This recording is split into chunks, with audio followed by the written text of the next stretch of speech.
우리 목사님이 찬양하는 걸 보면서 이런 생각이 드네요. 예배에는 이해성이 굉장히 중요합니다. 자꾸 종교가 신비해지는 것은 이해되지 않는 예배를 드리게 되어지면은 교인들은 경외의 마음은 생기나 하나님의 나라는 이루어지지 않습니다. 러시아 정교 예배에 가보면은 굉장히 신비하고 도저히 이해가 되지 않습니다. 그래서 사람들은 종교의 경건성은 가지나 하나님의 나라는 이루어지지 않습니다. 설교나 성경은 항상 중학생이 들어도 이해될 수 있는 단어, 내용이어야 된다 이럽니다. 찬양도 나는 생소하니까 전혀 안 불러지네요. 그래서 예전에는 예배 시간 준비 찬양에는 찬양을 배우는 시간이 있었습니다. 그래서 배운 것을 찬양하며 예배 드릴 때에 드리게 합니다. 설교는 여러분들에게 생소해도 익숙해져야 됩니다. 복음에 대해서는 이상하게 설교자가 지가 말한 신비한 이야기를 해서 호기심을 불러일으키는 건 굉장히 잘못된 거죠. 우리 오늘은 이제 재림과 천국 그리고 상급에 대한 말씀을 드릴 텐데, 내만 아는 천국, 내만 아는 상급 아닙니다. 누구에게나 열려져 있어야 됩니다. 그래서 31페이지를 한번 보십시다. 31페이지. 그 성경 구절에 보면은 사도행전 1장 11절 해놨는데, 예수님께서는 성천하여 올라가신과 같은 모습으로 다시 오실 것이라고 약속했습니다. 예수님의 마지막 약속은 내가 본 그대로 너희에게 올 것이다 했는데, 이런 말씀도 이제 저를 보면서 정신 똑바로 차려야 이단에 안 넘어갑니다. 하늘로 예수님이 이렇게 뭉게구름 타고 올라가는 모습 이래버리면은 기독교는 아주 신비한 종교가 됩니다. 하늘로 올라가심의 모습은 어떤 모습일까? 분명히 눈으로 보이지만은 그런 모습은 아닙니다. 올라가신 모습을 그대로 본 모습으로 온다는 말도 이번에 해결을 하면 좋지요. 그러면서 이제 질문 1에 예수님의 재림으로 인하여 이루어지는 구원은 어떤 것일까? 이럴 때에 예수님이 재림하면은 예수를 믿는 사람들만 좋은 세상이 된다라고 생각하는 것은 이단들의 주장입니다. 그래서 피안의 세계로 너희들이 와야 된다. 이러면은 굉장히 잘못된 신앙이 됩니다. 자, 질문 1에 보면은 대답을 같이 읽어봅니다. 예수님의 재림으로 인간은 더 이상 시공의 제한으로 인한 고난과 지식의 이완성으로 인한 고해가 없는 완전한 지식을 갖게 될 것이며 마침내 완전한 사랑이 실현되는 천국이 이루어질 것입니다. 왜 우리가 예수님의 재림을 기다려야 되는가 하면은 이 세상이 불공평하고 힘들어서가 아니고요. 우리의 제한된 능력으로 인하여 고난을 당하는 것을 알아야 됩니다. 우리가 참 보면은 남편이나 아내나 다른 사람이나 예수 믿는 사람이라면은 미움이 생길 때 내가 이러면 안 되는데 라고 생각을 하면서 미운 마음이 자꾸 세워지면은 또 목사님 설교 들으면 죄책감마저 생기잖아요. 그런 거 아닙니다. 우리가 그럴 때에도 미움이 생길 때에는 이래야 됩니다. 내가 사랑하는 능력이 부족하기 때문이다. 성경적으로는 그렇게 생각해요. 왜 사랑하는 능력이 부족한가 하면은 나는 지식이 제한되어져 있기 때문이다. 이렇게 연결이 되어져야 돼요. 상대방을 다 알면은 이해해버립니다. 젖먹이나 유치원 다니는 아이들은 엄마가 왜 우는지 다 압니다. 때를 써도. 그래서 그것 때문에 오해 안 합니다. 근데 사춘기 되면은 내 몸에서 난 자식이지만은 저 안에 무엇이 들어서 저러는지 모르는 데부터는 오해가 싹 틉니다. 모르면서 부모는 자기가 이때까지 경험한 지식으로 애를 판단합니다. 그러니까 오해가 생기는 겁니다.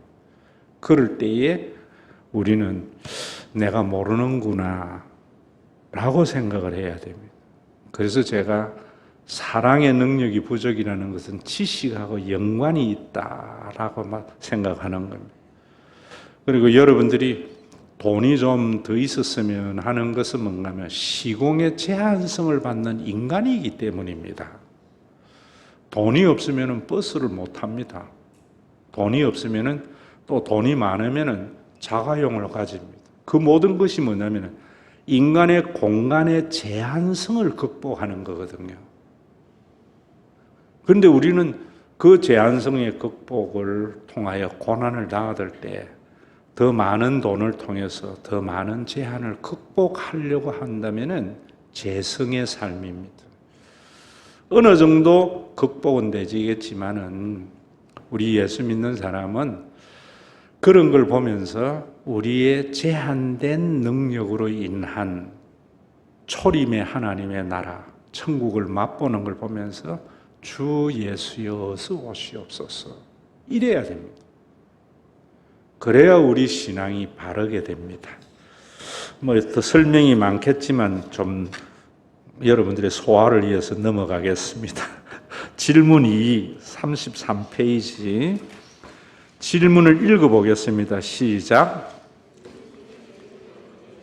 굉장히 궁금하죠. 앞으로 예전에는 항상 이단은 재림의 날짜를 지정합니다. 1992년 10월 27일인가 그렇게 온다는 둥, 또 1999년도 3월 11월 31일 날 이 밀레니엄으로 인하여 모든 컴퓨터가 작동이 멈추고 재앙으로 인하여 된다는 둥, 이런 것에는 넘어가면 안 됩니다. 왜 그렇게 지정을 하는가 하면은 공포심을 주기 위해서입니다.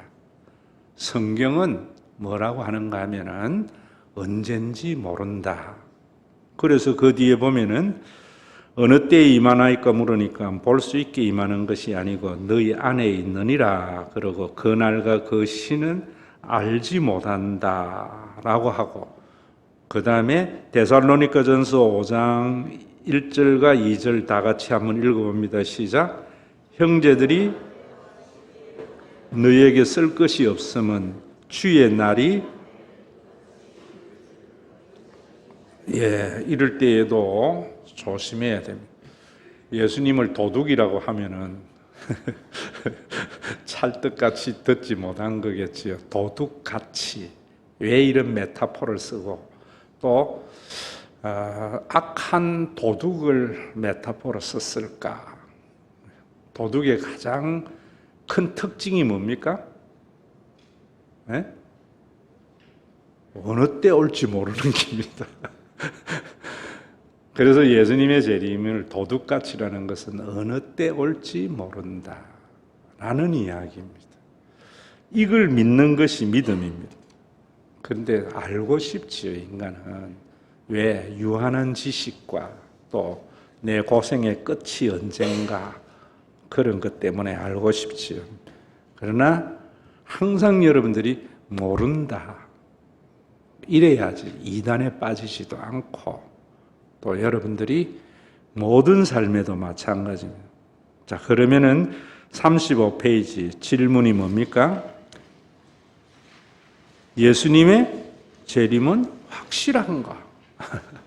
이 부분이 굉장히 중요하죠. 오늘 낮에 설교에서 제가 베드로후서 3장 1절에서 10절을 이야기해 놨지요.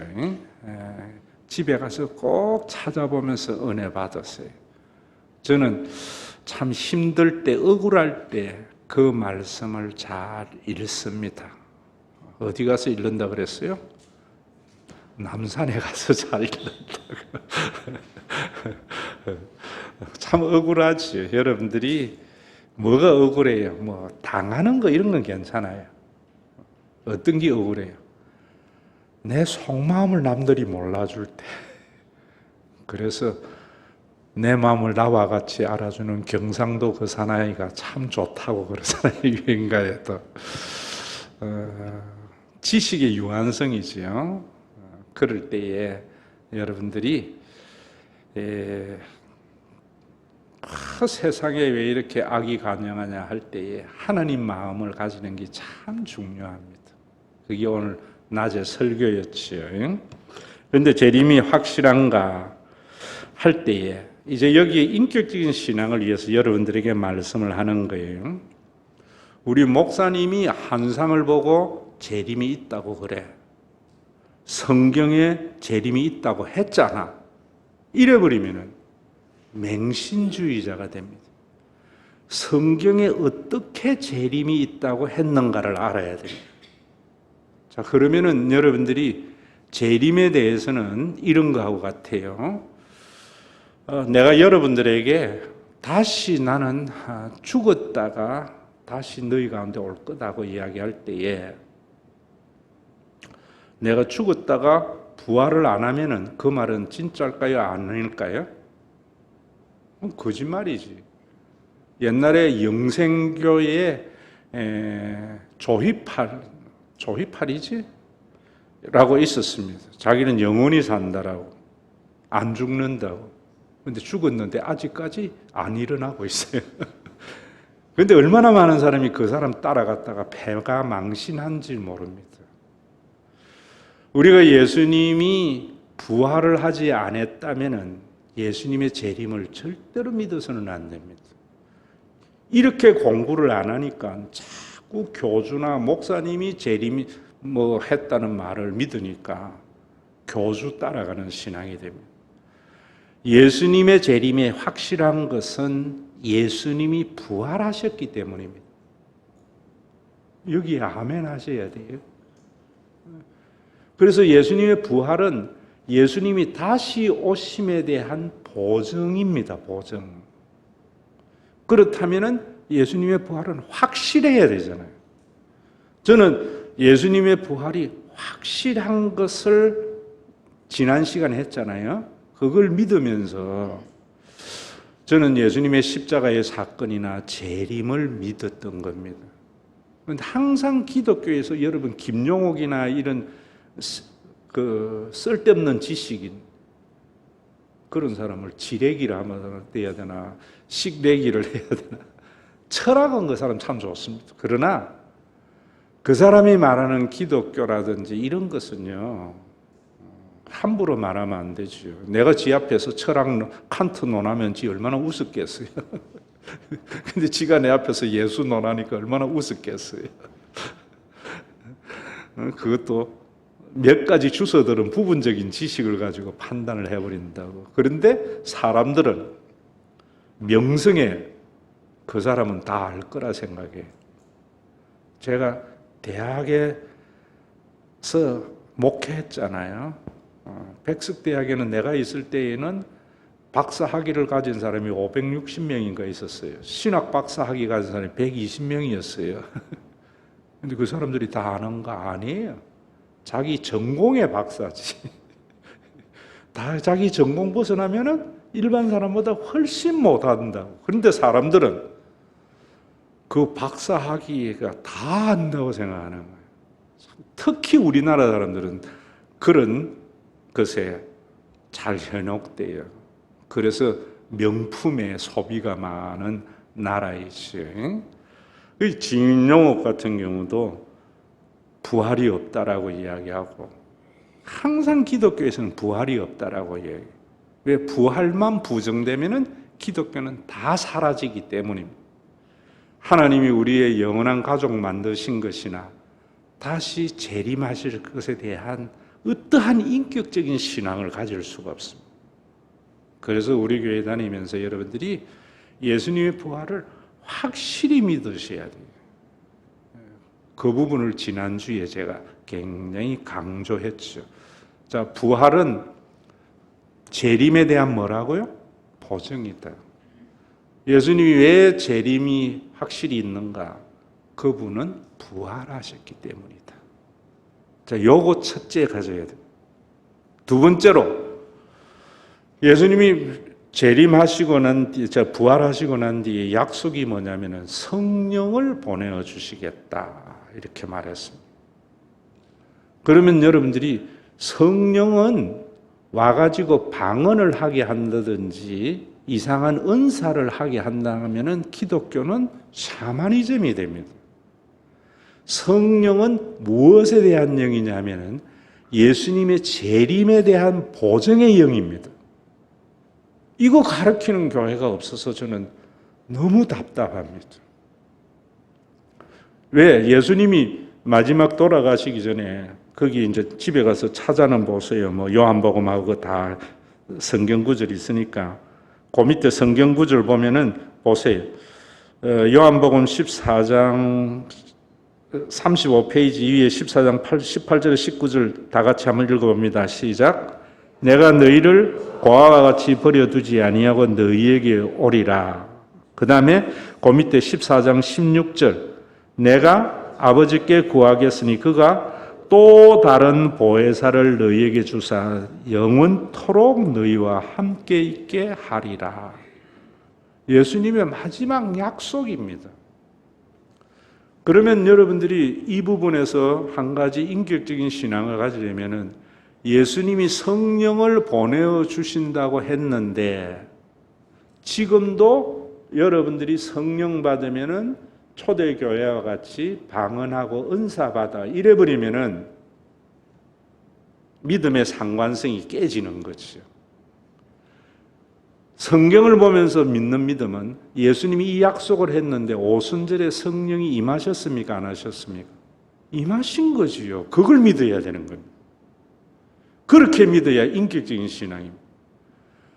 예수님이 성령을 보내주시겠다고 해서 사도행전에 보니까 임하셨어요. 성령이 오셨다고요. 성령이 오셔서 뭐 했는가?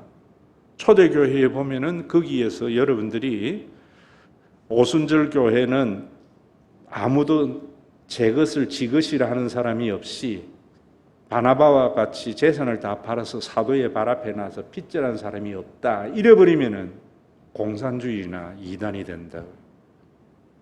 구원사적 사건으로 봐야 돼요.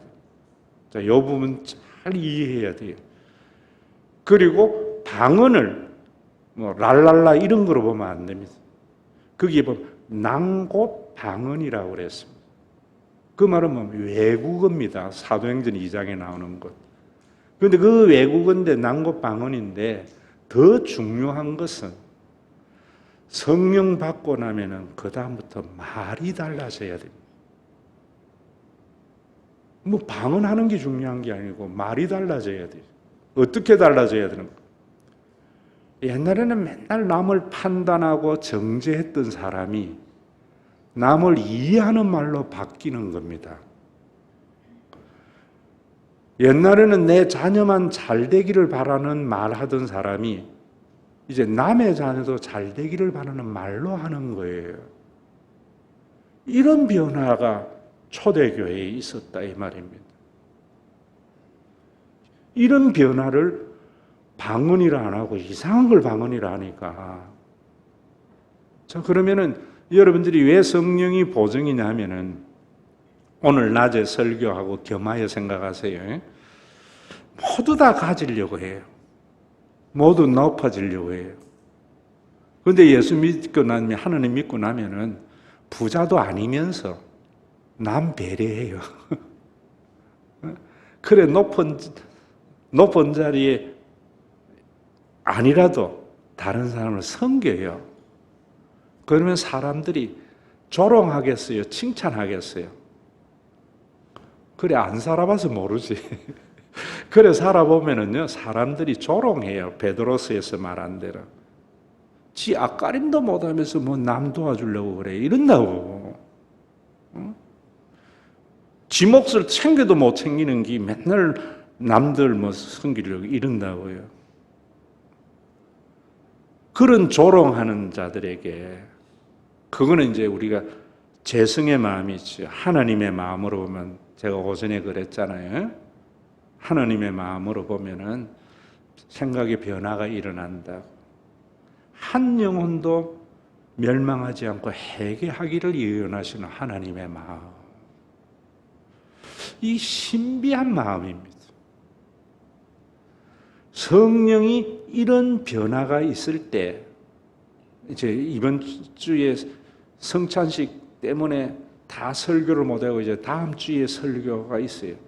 왜 우리가 그래 살아야 되는가 하면은 심판 때문입니다. 이 심판을 모르니까 제가 오늘 그래서 여러분들에게 낮에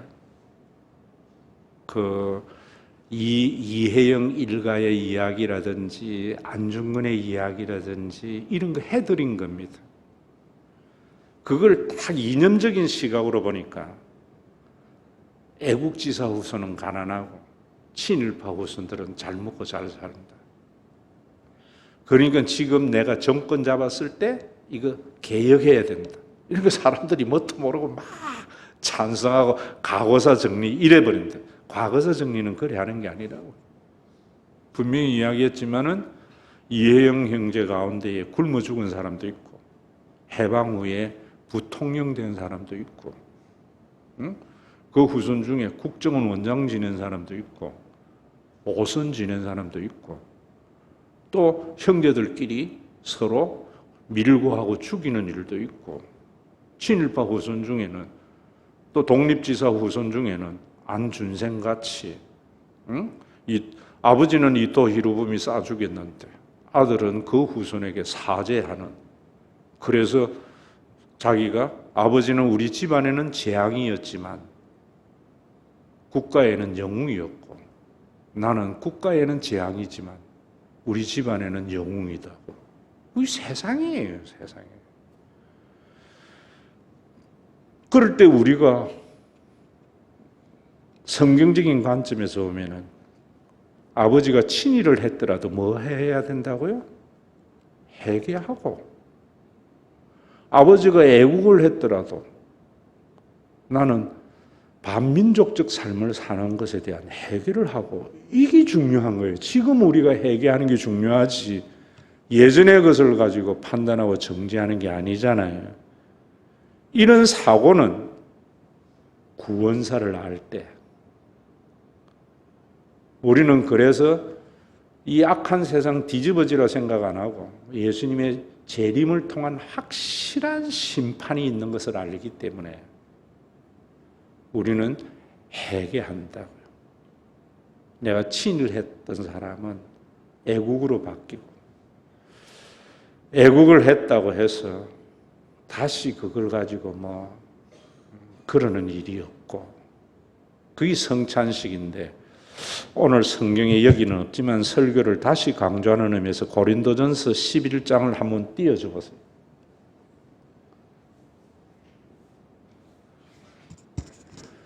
자, 여기에 여러분 참 저도 이제 배운 게 짧아가지고 헬라어나 다 잘 몰라요. 그러나 아는 분들이 보면은 바울 서신은요 엄청난 언어 유희와 엄청 세계적인 문학이에요.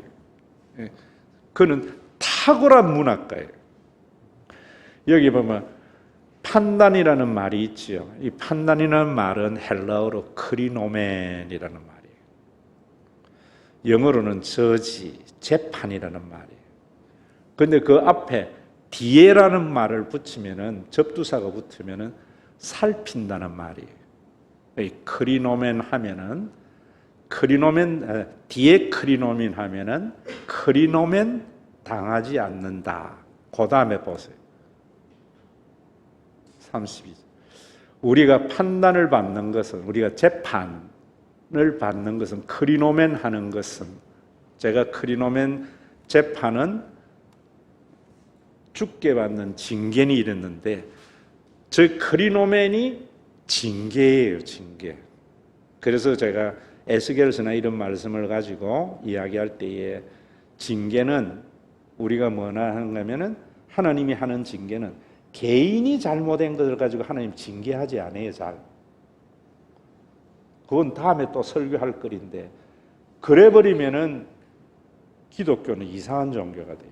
하나님은 세상을 징계해요.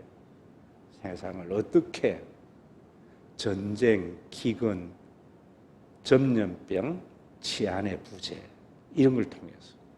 그런데 그것도 하나님이 그랬다 이러면 안 돼요. 예레미야 애가에 보면은 우리의 죄로 인하여 고난을 당한다. 그러면서 그 고난을 당할 때 하나님의 본심은 우리 인생으로 하여금 근심케 함이 아니다. 제가 제일 좋아하는 말씀 중에 또 하나예요.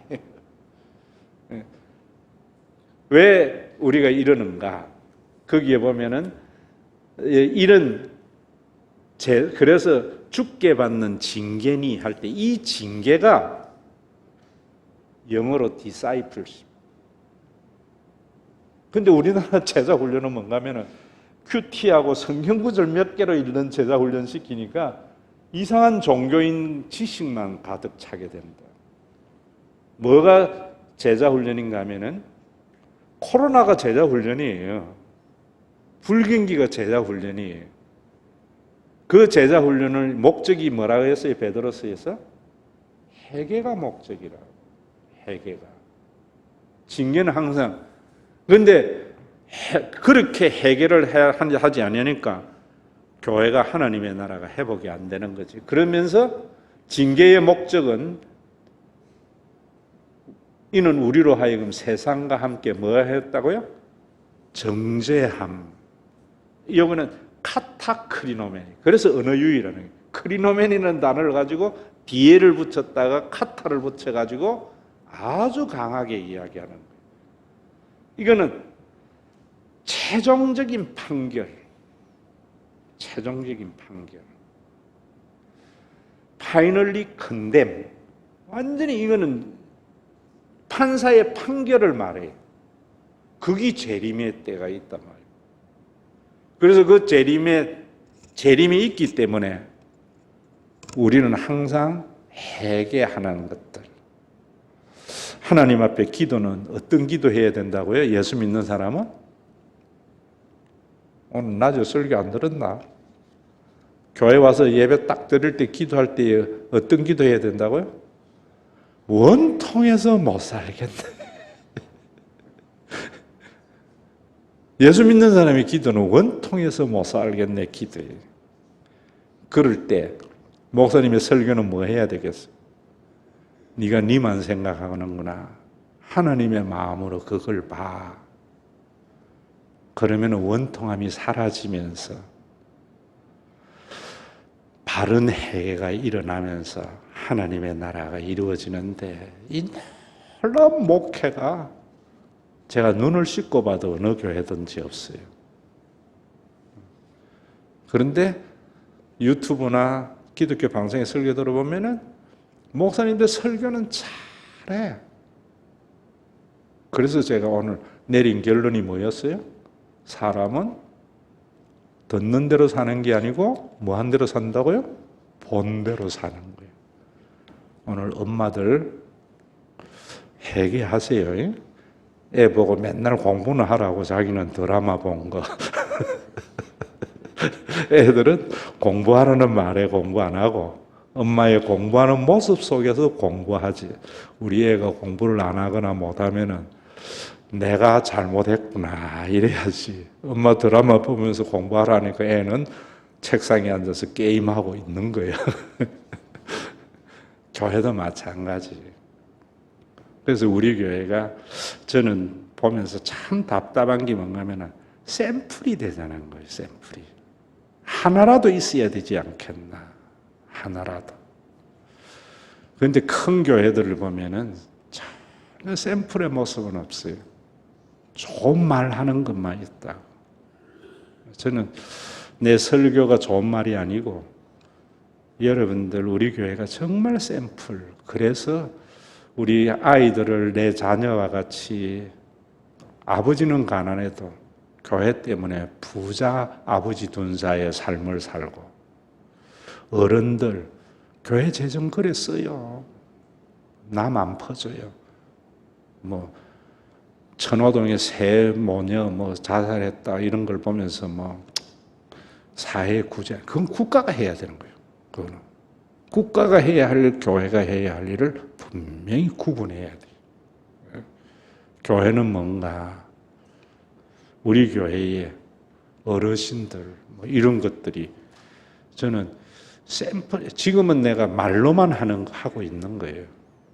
이게 정말 샘플이 되기를 바라는 게 내 마음이죠. 재림은 왜 확실하다고요? 예수님이 부활했기 때문에. 또 하나는 성령을 보내어준 주님의 몸된 교회가 그 몸된 게 지금은 그래서 우리가 성령 받으려고 하는 것이 아니라 초대 교회의 그 모습의 원리를 우리 교회에 실천해서 그 실천하는 방법이 뭐냐면은 소유는 개인이 관리는 교회가 저는 그래 봐요. 소유를 내놓으라 하면은 이미 하나님의 나라가 완성된 것 같이. 여러분 이런 교회 어디 있어요, 여러분? 우리 교회에 제 카니발이나 우리 교회의 모든 차는 누구나 사용하게 하잖아요. 이런 게 샘플이에요. 샘플이. 여러분들도 마찬가지입니다. 집 팔아가 교회 보는 게 아니라 여러분들이 혹시 여유가 되면은 대면 콘도 회원권은 여러분들 명의로 가 있으면서 사용 같이 할 수 있도록. 그래서 저는 우리 교회가 샘플이 되려면 어떤 생각을 하는가 하면 이런 생각을 하는 거예요. 제일 중요한 게 교회 유지하는 거예요. 그래서 교역자들은 기업의 과장 정도, 우리 교인들의 전체의 삶은 기업의 이사가 누리는 문화 정도. 그런 것이 하나의 샘플이 되어져야 돼요. n분의 1이 아니라 했잖아요. 왜 그러는가? 그런 모습을 보면서 예수님의 재림은 확실하구나. 이런 걸 세상에 있는 사람들에게 알려줘야 돼요. 알려줘요. 자, 그 다음에 질문 4. 죽으면 천국과 지옥으로 가는가? 여기에 많은 오해가 여기에서부터 출발해요. 여러분, 자, 이제 보세요. 성경에 죽어서 천국 간다는 말이 깔려 있어요. 찾기 힘들어요. 죽으면 지옥 간다는 말이 깔려 있어요. 눈 씻고 찾아봐도 찾기 힘들어요. 거의 없어요. 그 대신에 무슨 말이 있는가 하면 하나님의 나라, 천국이라는 말은 많이 나와요. 그 말은 뭔가 하면 천국은 이걸 가지고 제가 지난주 설교할 때에 우리나라가 또 미국도 마찬가지 근본주의적인 신앙이 이런 게 이제 또 산업혁명 이후에 교회의 변질로 나타난 건데 거기까지는 말할 수 없지만은 장소로 바꿔요, 자꾸. 장소. 왜냐하면 유대인들의 하늘의 개념에는요, 유대인의 하늘의 개념은 고린도 후서에 잘 나와 있죠. 바울이 삼층천 할 때에 그 삼층천에는 첫째는 스카이, 지구상에서 보는 하늘. 그 위에 뭐가 있죠? 유니버설, 우주 공간이 있죠. 그 위에 헤븐이라고 있는 거예요. 그게 유대인이 가지고 있는 하늘의 개념이에요. 삼층천의 개념이. 스카이, 유니버설, 그 다음에 헤븐. 그럴 때에도 여러분들이 우리 지금 스카이하고 유니버설하고 공간적 개념이 잘 대기권으로 우리가 구분을 하지만은 구분이 잘 안 되잖아요. 장소적 개념으로 가져가면은 어떤 일이 있는가 하면은 자꾸만 종교 가스라이팅 당하기 쉬워요. 천국이라는 것은 통치의 개념이라고 해요. 통치의 개념. 자, 미 대사관은 대한민국에 있지만은 통치는 어디에 통치를 받아요? 한국의 법의 치해법권이고 미국의 법을 받는 거예요. 이 개념을 잘 가져야 돼요.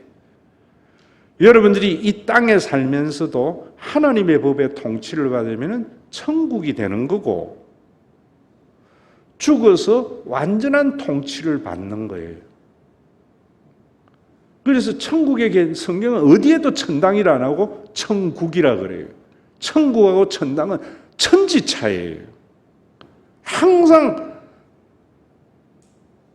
종교 가스라이팅 하기 위해서 장소의 개념으로 바꾸어요. 그래서 천국은 그 재림은 확실한 그 천국과 지옥이라고 할 때에는 그러면은 이 부분이 있잖아요. 죽음과 죽음 이후에 우리는 어떤가 이런 부분에서. 근데 우리는 자꾸만 죽으면은 구천을 떠돌다가 49제 되면은 이제 저승으로 간다. 이런 개념이 굉장히 많이 있죠. 그래서 우리가 죽으면은 저기 가는데 또 그런 개념을 가지고 천주교는 연옥의 개념을 만들어요. 천국을 들어가기 전에 이제 죽은 자들의 대기의 장소를 만들어요. 그러면서 단테의 신곡에 7단계 이런 걸 만들고 이래요. 그 인간이 만들어내는 거예요. 성경은 이 부분 분명히 여러분들이 아셔야 돼요. 천국과 지옥에서 우리가 죽으면은 이제 우리의 존재의 양태가 달라져요. 이 부분을 아셔야 된다고. 예수님이 부활하시고 났을 때에 분명히 예수님은 육신의 몸을 가지고 있을 때의 모습을 가지고 있었지만은 존재의 양태는 달라요. 문 안 열고 들어오셔요. 유대에도 계셨고 예루살렘에도 계셨고 갈릴리도 있어요. 시공의 제한을 전혀 받지 않는 존재. 그러니까 여러분들이 죽음을 전혀 두려워할 필요가 없지요. 자꾸 저승이냐 이승이냐 지옥이냐 천국이냐 이러니까 죽는 게 엄청 두렵지요. 예수 믿는 사람들이 죽음을 두려워한다는 것은 성경을 모르기 때문에 하는 말이에요. 그래서 자꾸 또 어떤 목사님들은 죽음은 이 문에 여기에서 문을 통과해서 저 세상 문으로 들어가는 거라고 생각해요. 그것도 장소 이전이잖아요. 죽음은 존재의 양태가 달라져요. 어떻게 달라지는가? 그건 저도 잘 몰라요. 그거는 사람이 말로 설명이 안 돼요. 왜? 우리말은 3차원 세계의 말이기 때문에. 단지 메타포로 이야기한다면은 여러분 얼음이 있고 또 물이 되어지고 수증기가 되잖아요. 똑같은 거지만은 에너지에 따라서 고체였다가 액체였다가 기체잖아요. 그러면 내가 보는 세상은 뭐냐면은 지금의 예수 믿기 전의 모든 삶은 고체예요.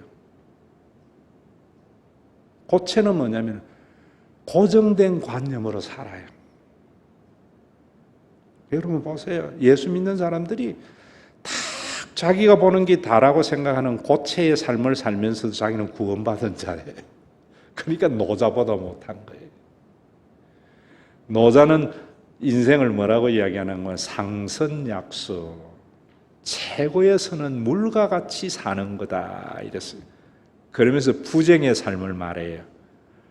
물은 그 어떤 것하고 다투지 않잖아요. 바위가 있으면 돌아가고 넘을 것은 넘고 막힌 것은 돌아가고 부정의 삶을 물의 삶이라고 이야기를 해요. 그리고 물은 항상 만물을 이롭게 한다. 그리고 물은 항상 높은 곳에서 낮은 곳으로 흐른다. 그러니까 기독교인들 중에서도 노자 사상에 심취하는 사람이 많아요. 노자는 앞에서 이야기한 대로 예수님의 구원을, 현재적 구원의 삶을 잘 설명한 사람이다.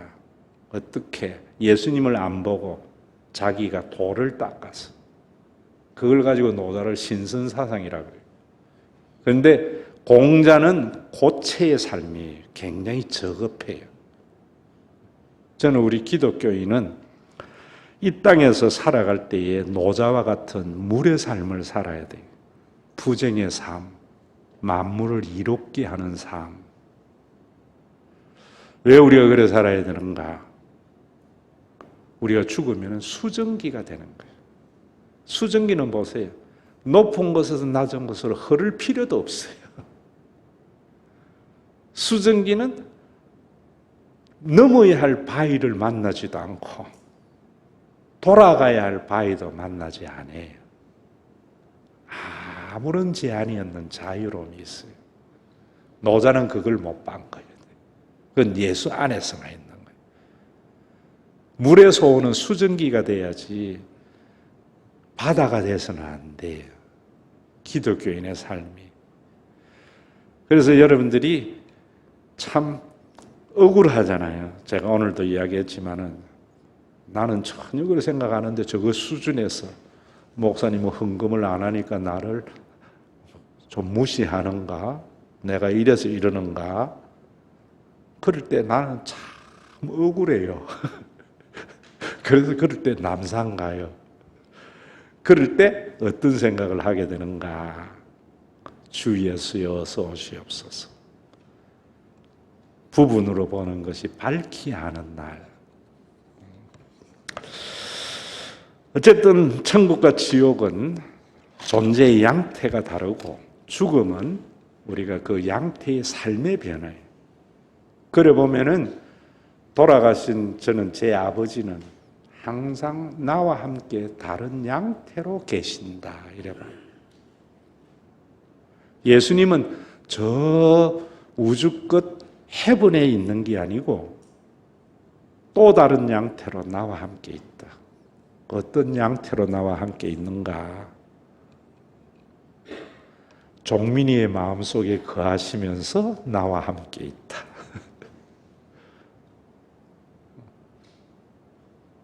종민이가 예수님같이 나를 안대해주면 나 예수님 경험하기가 힘들다. 이해되세요? 효영이에게 예수님은 어떻게 있는가? 내 안에 계시는 예수님이 나 안에 있으면서 만나게 하신다. 교회 안에 있으면서 만나게 하신다.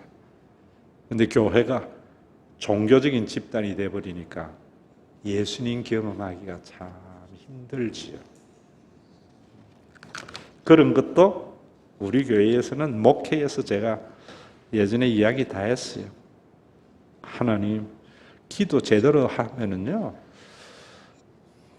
하나님 저 집사님이 500만 원 없어서 지금 고통당하는데 하나님 어떤 모양으로 역사해서 주시옵소서. 이거는 불교 기도예요. 기독교 기도는 하면 하나님의 반드시 응답은 네 안에 내 있느니라. 뭐 그런 거 목회하면서 많이 경험해봐요.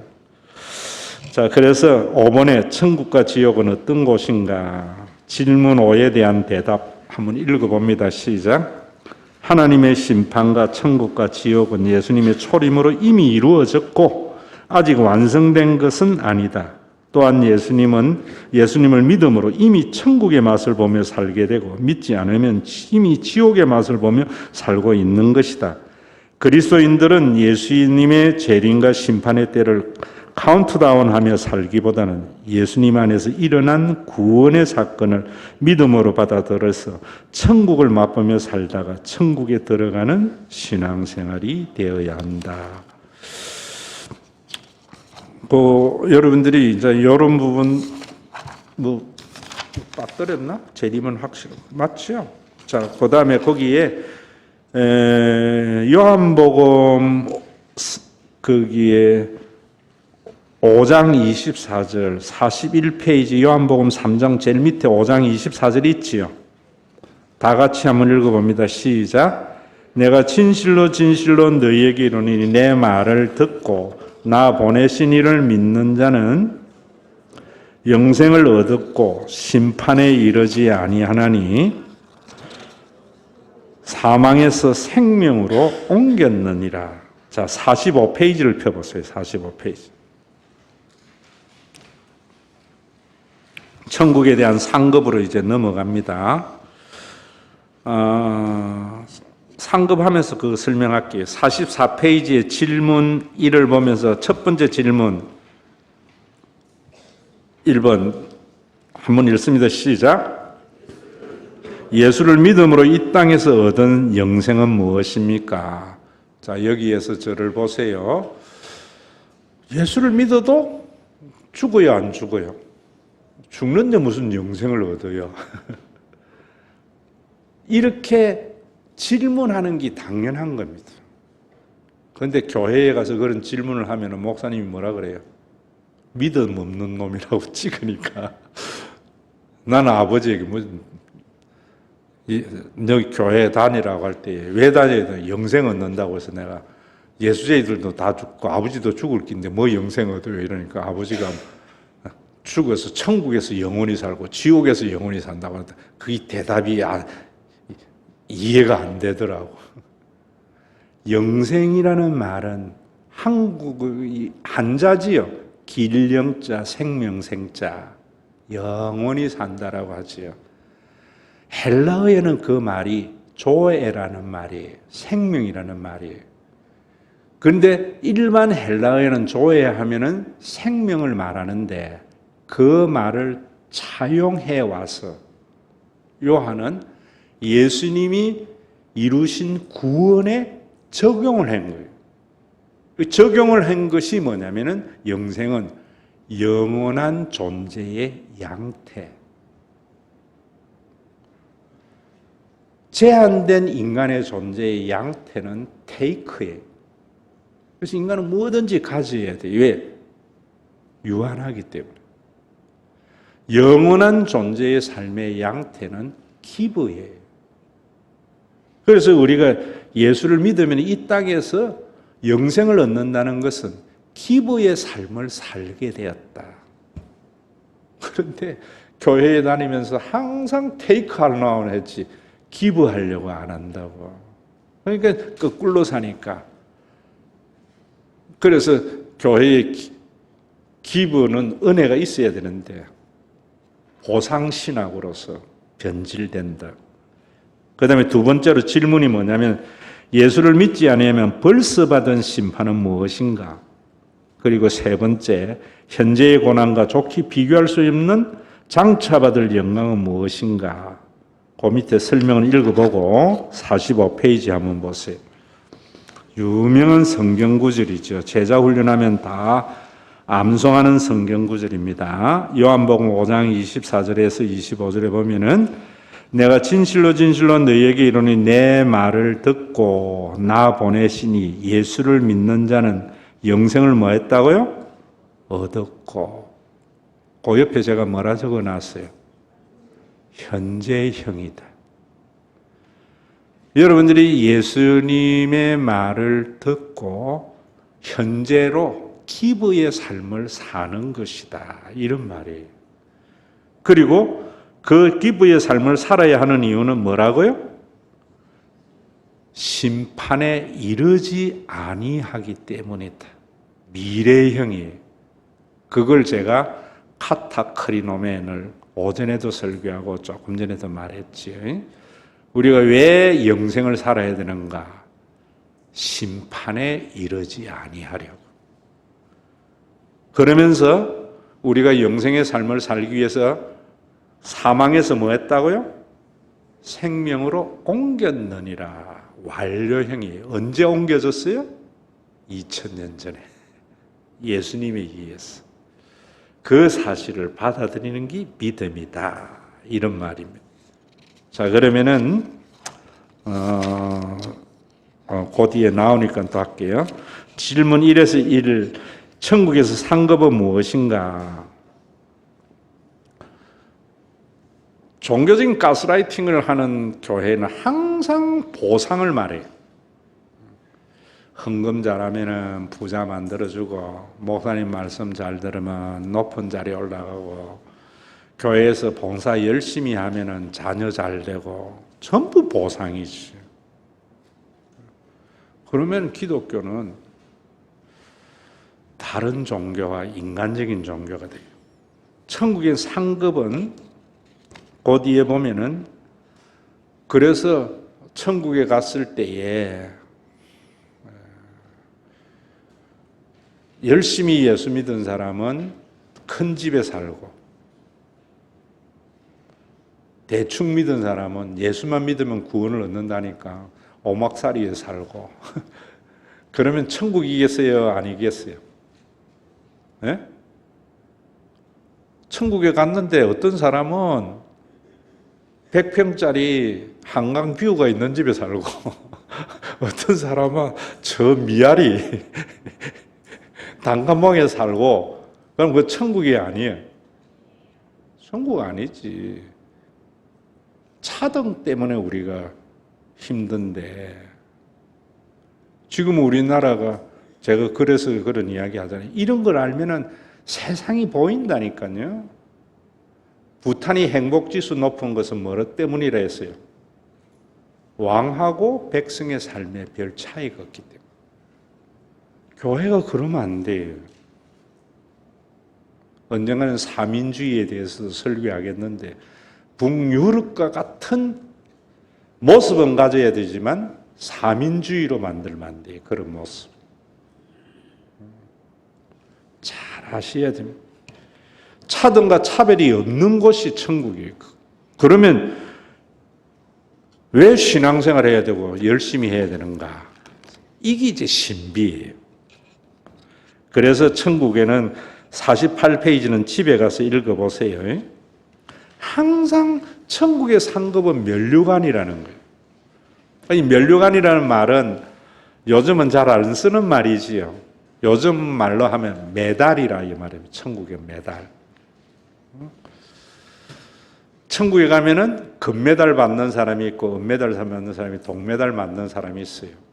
그런데 이 지상에는 또 그 메달을 위해서 뭘 줘놨어요? 금메달은 1억, 은메달은 5천만 원, 동메달은 3천만 원. 이러니까 메달의 의미는 없잖아요, 전부. 그 메달 속에 있는 상금을 보이는 거지. 천국엔 상금이 없어요. 상금이. 금메달, 은메달, 동메달에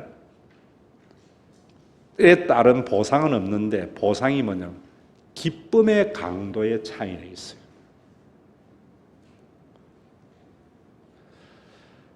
황영조가, 제가 이거 진짜 몇 년을 고민을 해서 내가 발견해낸 거예요. 황영조의 몬트리올 올림픽에서 받은 금메달 따는 장면을 보면서 내가 알았는데, 지금도 생생해요. 92년도 바르셀로나 올림픽, 황영조가 그 몬주익 언덕을 뛰어 올라가면서 처음 일본 선수보다 뒤쳐져 있었다고. 그런데 몬주익 그 언덕에서 차고 올라가서 금메달 땄다고요. 그러면서 이제 아나운서가 뭔가 하면 그 몬주의 언덕을 차고 올라갔던 힘은 황영조가 삼척 사람으로서 태백의 그 골짜기에서 운동했기 때문이다. 이럴 때에 황영조에게 묻는 거예요, 인터뷰로. 어쨌느냐 물으니까 황영조가 그 태백 삼척에서 뛰어갈 때에 자동차가 옆에 지나가면 뛰어들어가 죽겠다, 죽고 싶었다. 저는 그때 머리를 번개로 치는 것 같아요. 만약에 황영조가 그 삶이 없었다면 저 금메달을 따면서 눈물을 흘렸겠다. 저는 이봉주를 참 사랑하고 좋아하지만은 황영조를 이해하는 사람입니다. 얼마나 지긋지긋했으면은 금메달 따고는 다시는 마라톤과 전련하고, 어디에 있었나, 저 남양주 초대라고 하는 식당, 좋은 식당 뒤편에 황영조가 카페하고 있었어요. 사람들은 다 욕했어요. 그래서 저는 이해해야 되더라. 그 고통의 삶이 없으면은 천국도 천국이 아니. 진짜 여러분들이 이 지상에서 교회에 탁 와서 하나님 원통해서 죽겠습니다 하는 사람이 아니면은 천국의 기쁨은 있는 사람과 좋게 비교할 수 없어요. 이 말이 알아들려야 되는데 내가 이 말을 샘플로 보여주고 있는데도 안 바뀌는가 모르겠죠. 49페이지 보세요. 요한복음 3장 18절 다 같이 읽습니다. 시작. 그를 믿는 자는 심판을 받지 아니하는 것이요 믿지 아니하는 자는 하나님의 독생자의 이름을 믿지 아니함으로 뭐 한다고요?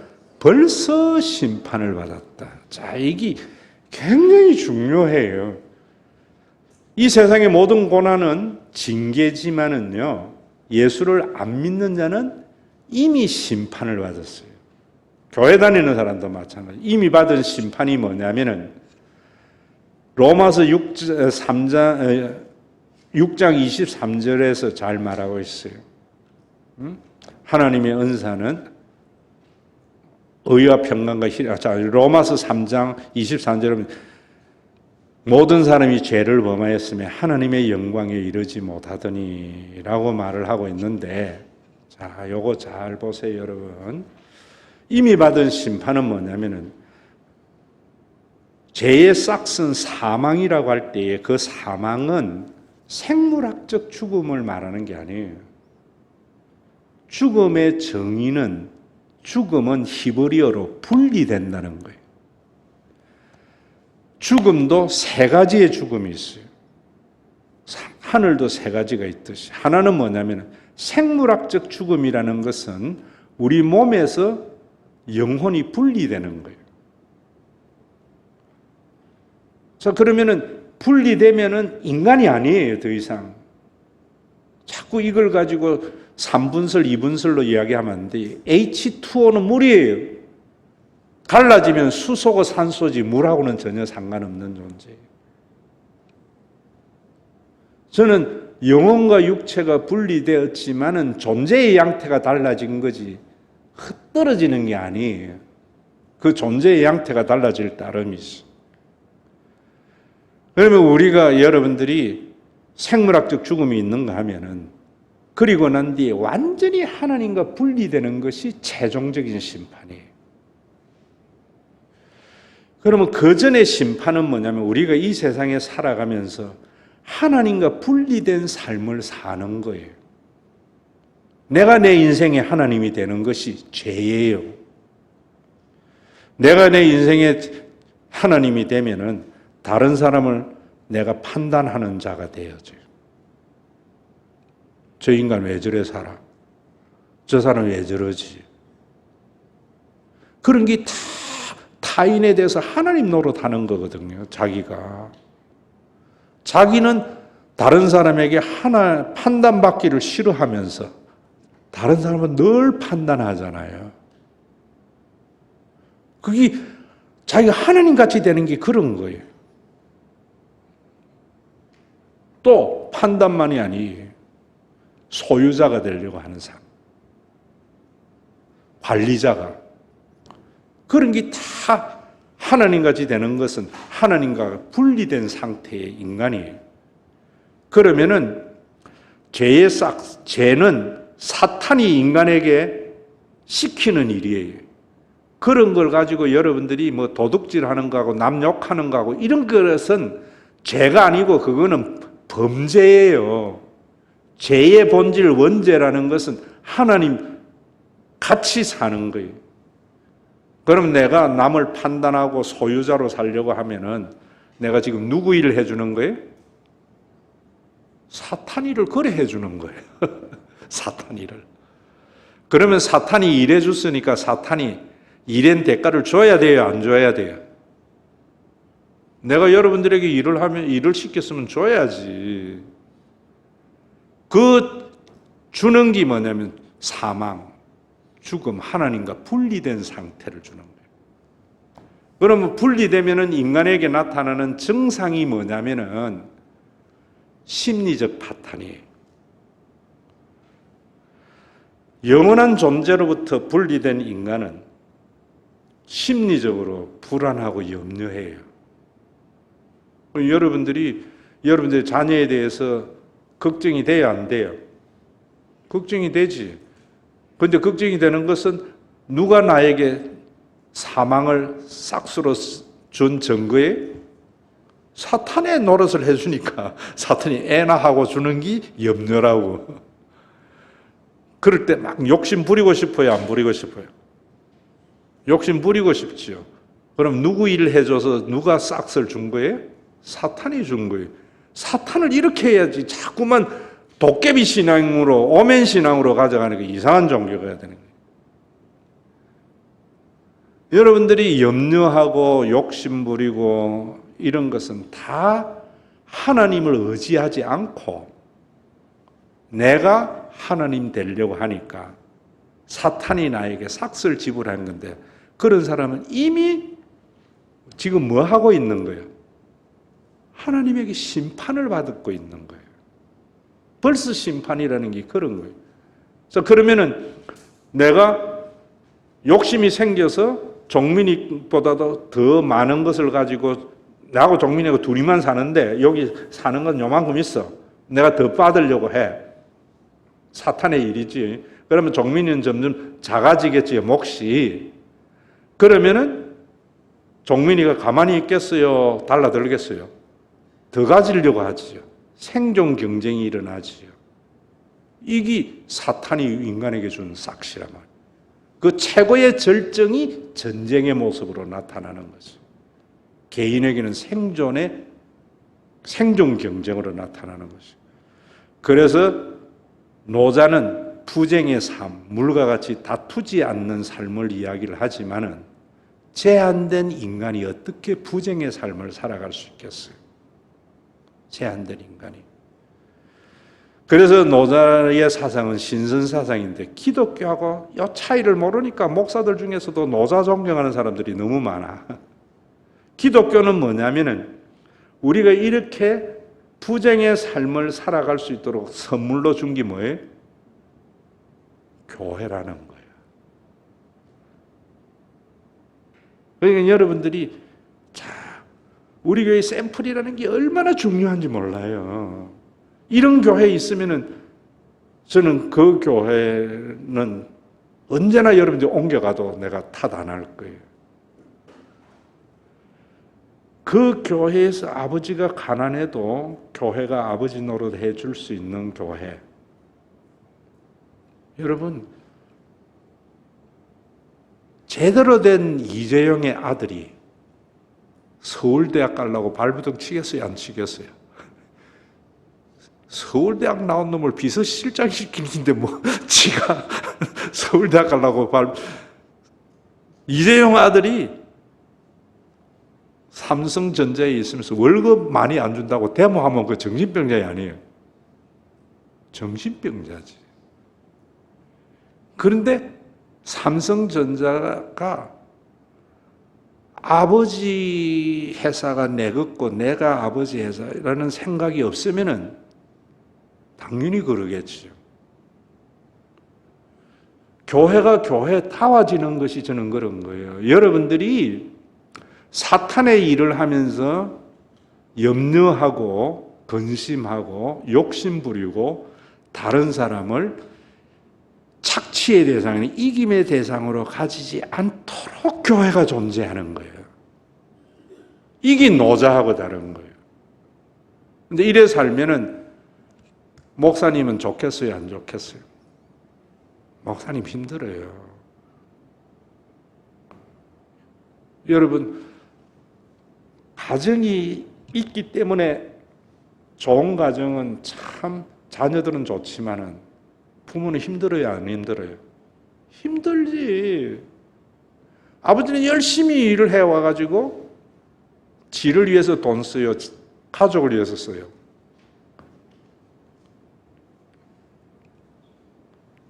김경록 지사님 열심히 교수해가지고 월급 받아가 지사님 쓰려고 해요. 이미경 집사하고 아들 주려고 해요. 열심히 아버지가 해와가지고 지 옷 사고 뭐하고 이러면은 그건 아버지가 이상한 아버지지. 한국에 그런 교회 목사 장로들이 너무 많더라 이 말입니다. 엄마가 열심히 밥을 했는데 지 먹으려고 밥해요. 가족 먹이려고 밥해요. 가족 먹이려고 밥해요. 그런데 열심히 일해서 돈 벌어서 가족 먹여 살렸는데 자식들은 아버지에게 고마워해요, 불평해요? 예? 불평하지. 그러니까 아버지는 남산에 올라가가지고 원통해가지고 그게 정상이란 말이에요. 목사님은 남산에 가서 원통해가지고 해야 돼. 내가 열심히 해가지고 교회에 재정 불어놨는데 우리 아들은 유학 안 보내주면서 남의 아들 유학 갈 때는 좀 도와주려고 하고 우리 아들은 대학 등록금 한 푼도 교회에서 받은 적이 없는데 요한이에게는 등록금 주려고 노력을 하고 그랬는데도 교인들이 몰라. 그러니까 원통해가지고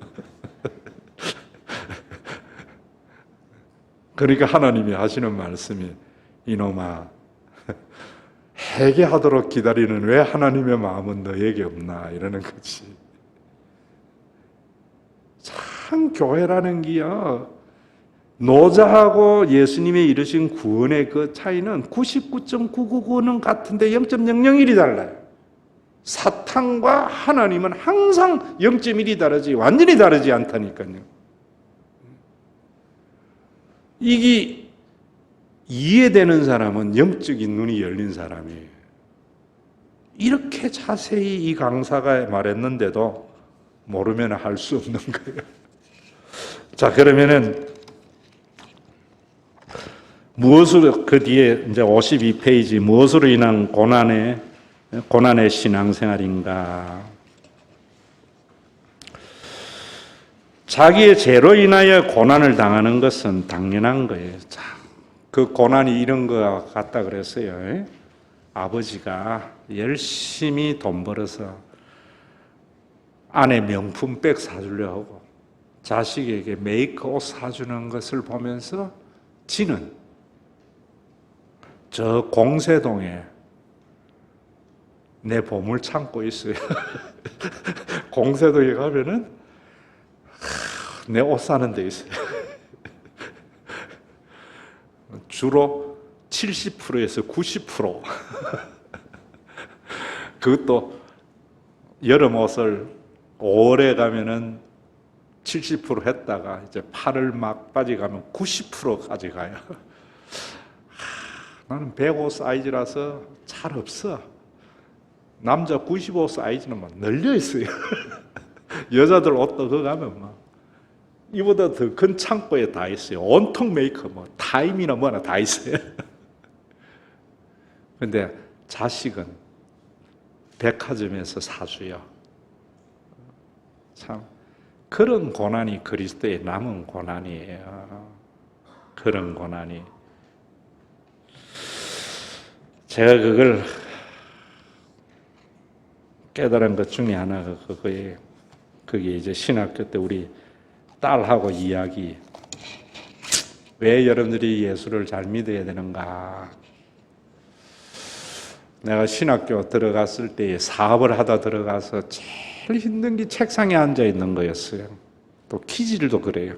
우리 큰 딸은요, 학교 다닐 때에 30분 앉아있으면 탁 일어나면서 다 했대. 그 기질이에요.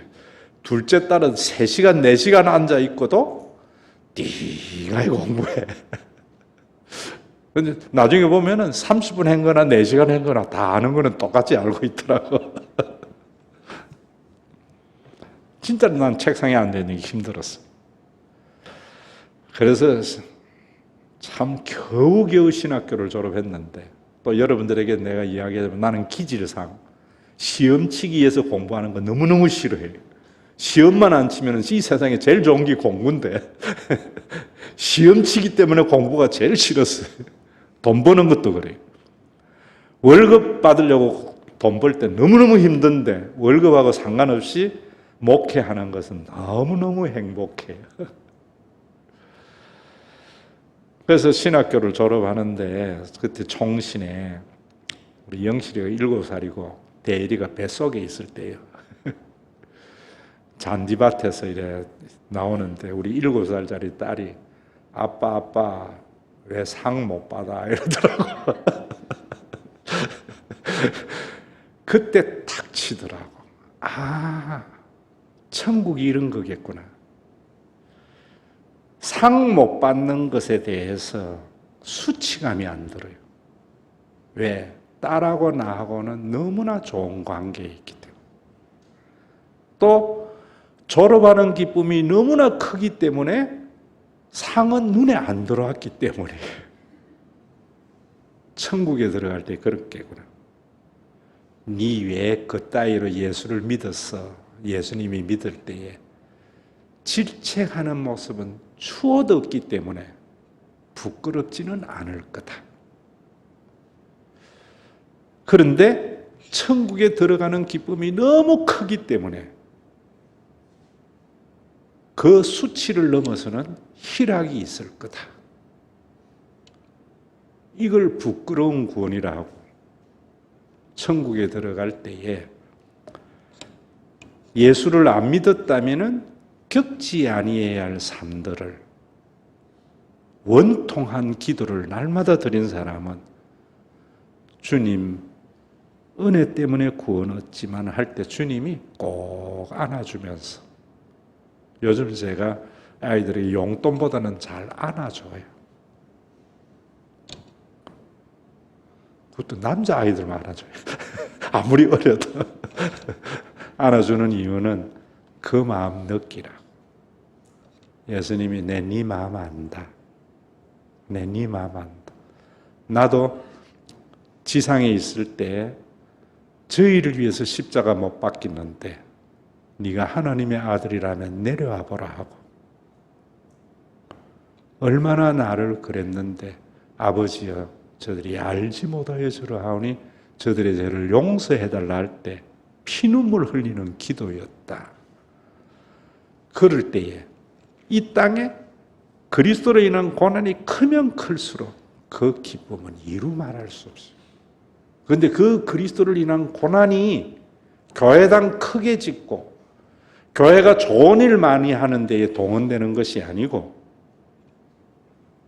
우리 교회에 정말 모든 아이들이 육신의 가난한 아버지를 대신하는 부한 영적인 아버지의 교회를 위해서, 영적인 부모들이 그런 섬김을 위해서 당하는 고난이라면 참 좋게 비교할 수 없다. 이 소망이 여러분들이 되기를 바랍니다. 가끔 이런 질문 받거든요. 목사님 목회에서 우리 젊은 사람들 위해서 해주는 게 뭡니까? 그럴 때에 정죄는 하지 않지만 좀 더 성숙되기를 바래요. 젊은 사람들은, 아버지가 젊은 시절에는 지 쓰기 위해서 돈 안 법니다. 젊은 시절에 엄마는 자기 먹기 위해서 밥 안 짓습니다. 저는 우리 교회가 그래야 된다고 봐요. 그런데 한국 교회에 참 개혁되어져야 할 부분들이 많은데, 이번에 알바트로스 비행을 한 3차례, 4차례 수정해서 책 나옵니다. 저는요, 성격상 한 번 하면 던져버리는, 이번에는 3번, 4번 수정해서 이 수정 죽도록 고생했어요. 왜냐하면 이런 모든 신앙을 집대성한 책이, 그래서 여러분들이 그걸 좀 보면서 이제는 우리 교회가 좋은 말을 하는 교회가 아니라 보여주는 교회. 한번 따라합시다. 사람은 들은 대로 사는 게 아니고 본대로 산다. 교회가 듣게 하는 교회는 많은데 보게 하는 교회는 눈을 씻고 봐도 찾기 힘든 것 같아요. 우리 엄마들 한번 따라합시다. 공부하라 소리 하지 말고 공부하는 모습을 보여주는 엄마가 되어져서 공부가 다가 아니에요. 저는 우리 교회도 그래요. 공부를 잘하면은 밀어주고요. 또 은별이 같이 재능이 안면 피부 미용에 대상 받았어요. 이런 애도 밀어주고 손흥민이 축구도 밀어주고 하나님의 나라는 그런 거예요. 그런 거예요. 다양해. 그래서 젊어서 아이들은 이제 마지막 시간이니까 좀 긴데 여러분들 나누면 좀 적어도 좋아요. 젊어서 아이들은 뭔가 하면 경험이 작기 때문에 자기가 뭐 하며 살아야 할지를 모르고 내 재능이 뭔지를 몰라요. 그래서 교회가 다양한 걸 보여줘야 된다고 생각해요. 저는 지금도 꿈이 우리 아이들, 이런 아이들을 김영준 강도사를 우리 교회가 보내준 이유가 있다고 봐요. 영어도 잘하고 미국 유학을 중학교 때부터 갔잖아요. 그래서 우리 아이들 데리고 미국도 가서 돌아보고 세계를 좀 돌아봐야 돼요. 돌아봐야 되는 이유 중에 하나가 제가 94년도 중국에 갔는데 그때 중국은요, 우리나라 60년대 모습을 그대로 가지고 있었어요. 그때 진짜 아이들에게 보여주고 싶었어요. 우리나라가 천지개벽인 거예요. 94년도 이하원에는요, 화장실이 몇 개 없었고 그 화장실도 문이 없는 화장실이라서 여자들은 파라솔을 가져가야 됐고, 제가 신양의 명령동에 갔을 때에는 목욕탕에 돈 내고 갔는데 이 발판에 올랐으면 물 떨어져요. 욕조는 다라이를 갖다 놓고 욕조를 해놨어요. 천지개벽인 것 같아요. 저는 우리 아이들에게 정말 부모는 좀 없어 그러지만 방학 때에 세계 곳곳을 이렇게 다닐 수 있도록 해주는 것. 돈이라는 것은요, 많이 필요 없어요. 큰 부자가 언제 또 부자가 필요해요? 휴가 갈 때, 외식할 때. 저는 교회는 평소에는 우리가 다 같이 예배 드리다가 여름 수양회나 애들 방학 때나 이럴 때에 부자교회 냄새 내줘야 돼요. 여기까지 하겠습니다.